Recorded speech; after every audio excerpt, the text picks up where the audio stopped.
আমরা অনেক সেলসম্যান আছি যারা ক্লোজিং দেওয়ার সময় কাস্টমারের চোখের দিকে তাকাই না বা আই কন্ট্যাক্ট করি না, এবং শুধু এই আই কন্ট্যাক্টের জন্য অনেকের অনেক ডিল ছুটে যায়। আই কন্ট্যাক্টের এতই গুরুত্ব যে আই কন্ট্যাক্টের কারণে ডিল ক্লোজ করার রেট বেড়ে যায়। তো একটা প্রফেশনাল, একটা সিরিয়াস সেলসম্যানের অবশ্যই শিখতে হবে learn how to eye contact, এবং আই কন্ট্যাক্টের প্র্যাকটিস করতে হবে। এখন অনেকে শাই ফিল করে, বাট এটা আমরা কিভাবে প্র্যাকটিস করতে পারি?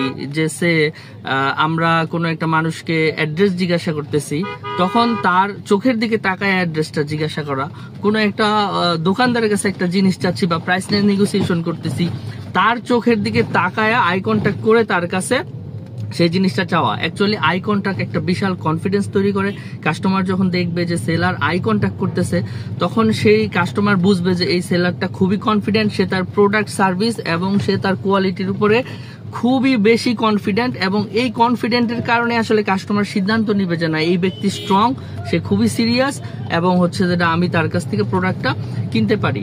তো আই কন্ট্যাক্টের গুরুত্ব অপরিসীম। আরো অনেক গুরুত্ব আছে, এগুলি বলতে গেলে আসলে অনেক সময় লাগবে। বাট যদি আই কন্ট্যাক্ট কেউ প্র্যাকটিস করে কোনো একটা সেলার, তাহলে তার সেলস ক্লোজিং এর রেশিও বা হিট রেটটা বেড়ে যাবে।